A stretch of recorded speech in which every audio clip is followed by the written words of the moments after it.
Story 1. This occurred in early October a few years back.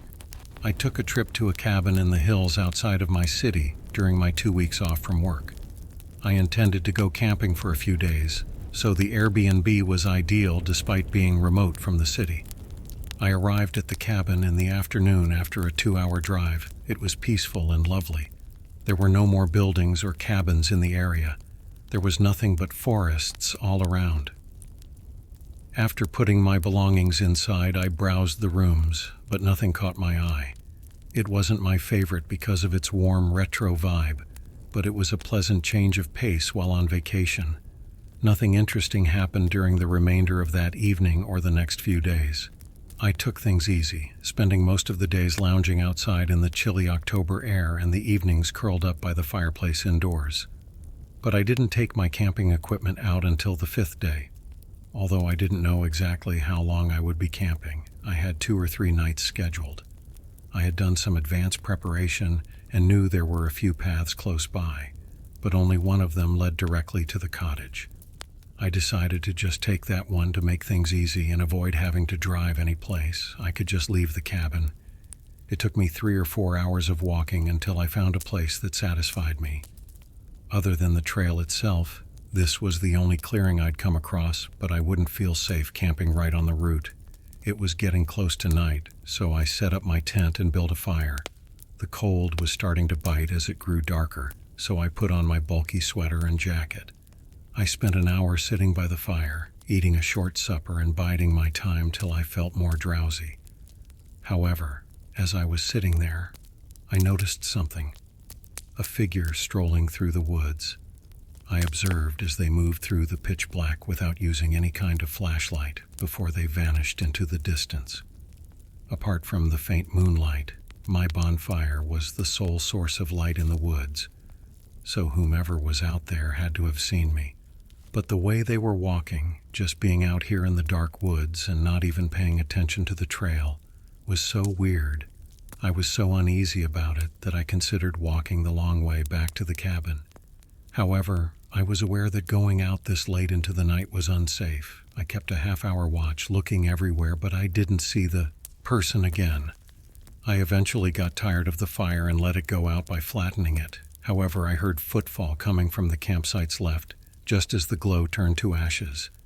My eyes grew wide as I tried to make them adjust to the darkness by peering into the trees, but all I could see was a short distance in front of me.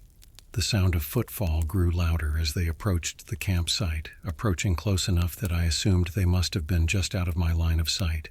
However, they suddenly started to move away, remaining in the shadows as they went by. They never recognized my presence by stopping or taking any other action. However, it was just impossible for them to have happened to be here at this precise location by coincidence. After the sound of footfall ceased, I removed my flashlight, dismantled my tent, packed my belongings, and returned to the trail. Even though it wasn't ideal, I could see that something wasn't quite right. I moved swiftly, focusing my spotlight on the path and made an effort to remain composed. The eerie atmosphere I was in was further enhanced by the silence of the woods. I made it back to the cabin despite my doubts. Even though I hadn't slept at all that day, I had walked so much that I passed out on the couch within minutes after entering. It was still rather late at night. I wasn't even really thinking about the person in the woods anymore because my head was so cloudy. Since I was now 4 hours away from where I had seen them, I didn't think there was much reason to be afraid. But while I was unconscious, I woke up groggily to the sound of something on the opposite side of the cabin, scratching against the walls. My head snapped to the rear of the room as I saw a man outside carefully prying up the window. My eyes snapped wide. As soon as I got up, his gaze instantly turned to me, at which point he lowered the window and fled. He was deep inside the woods shelter by the time I crossed over. After gathering my belongings, I drove from the chalet to a motel located in a nearby town.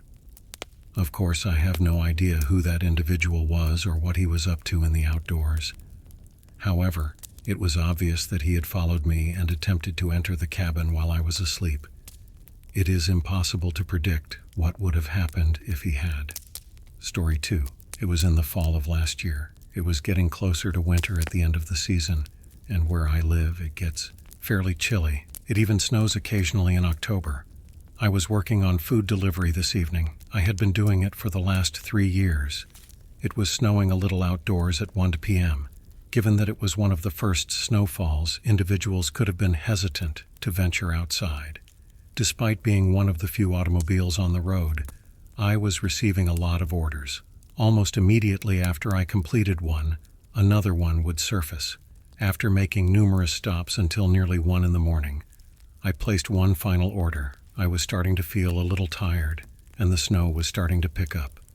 After picking up the food from the McDonald's where they had placed their order, I drove by and entered the address of the residence. Even though it was only 10 minutes distant, I accepted the order without giving its direction any thought. It was going to be a long drive home because it was the opposite of where I lived, and I was already at least 25 minutes away. I turned out of the parking lot and onto the road, annoyed at myself. Probably because they weren't prepared for this much snowfall. The plow trucks hadn't been out yet, but my SUV handled the snow well most of the time, so I wasn't too concerned. I became aware that the road I was traveling along was about to exit the town's central area as I was driving. It was just a really strange route, but when I looked at the map again, it indicated that this was the way.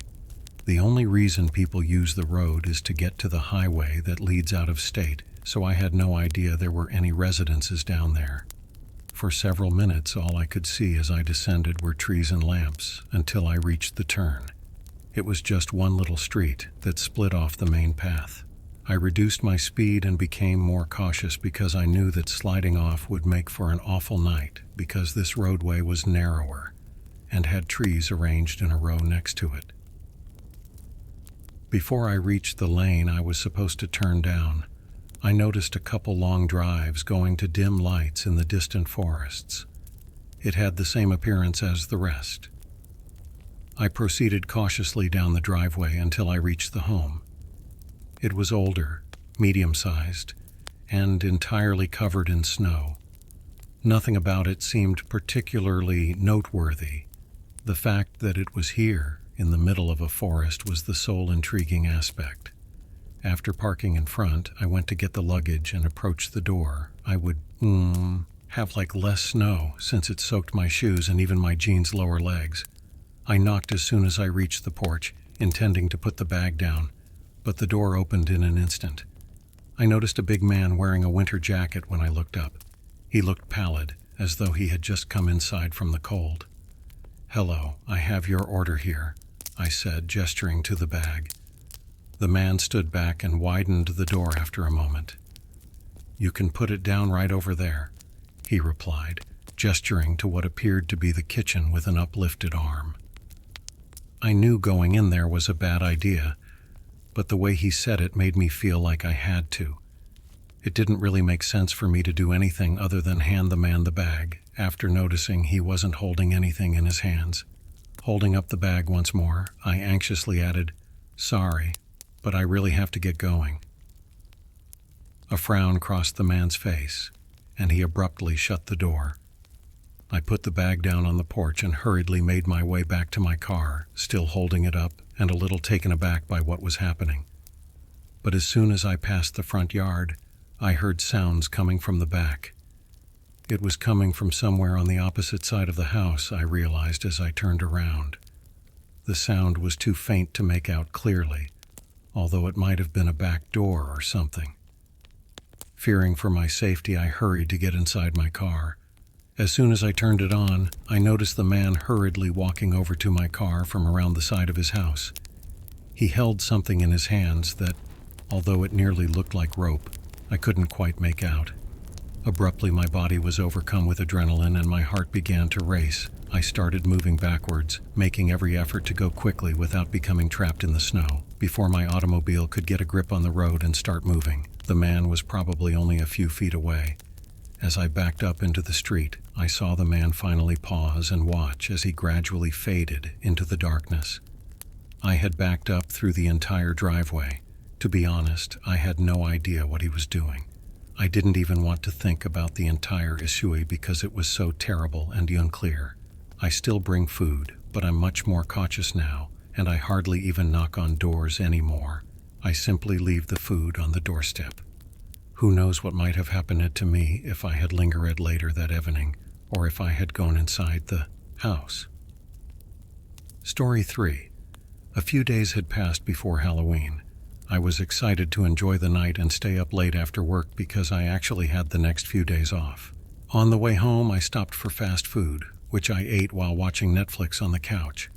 I stopped watching the show about 30 minutes in and got up to discard the remaining food. I flung it and headed into the kitchen, only to turn around and see someone standing in my backyard. They weren't really doing anything other than glancing at my house.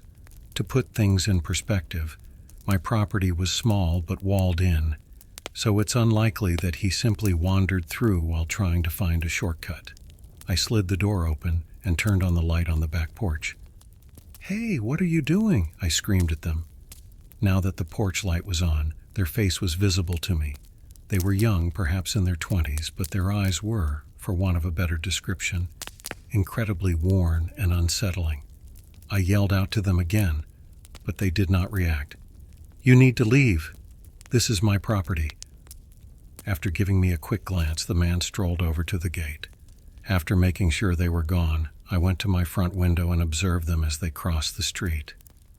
After he went, I merely stopped to consider what was happening. It was so strange.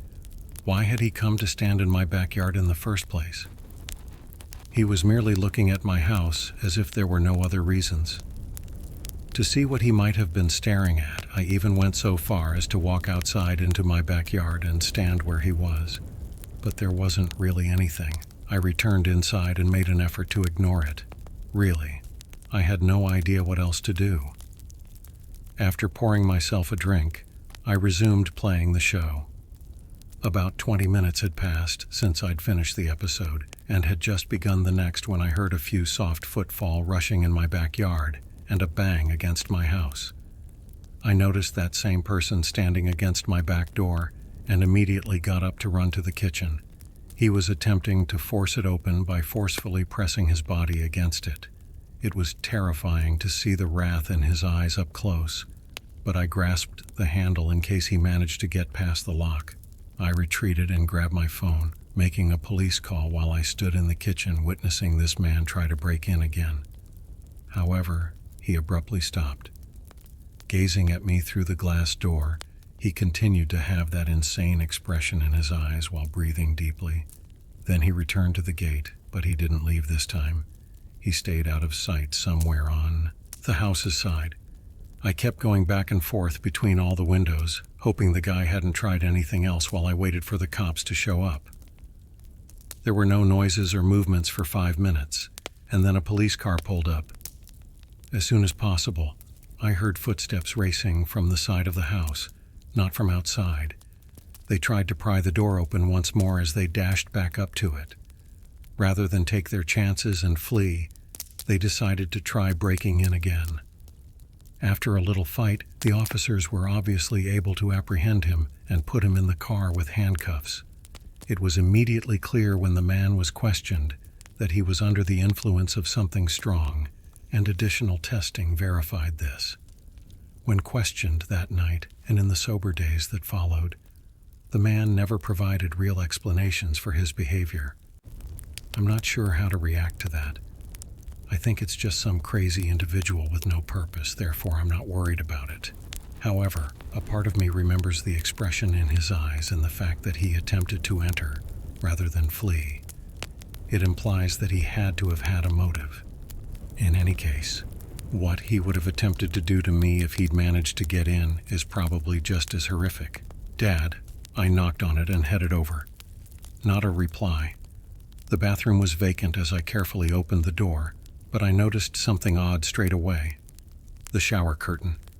It was closed with a pull. Every time my dad leaves the shower curtain open.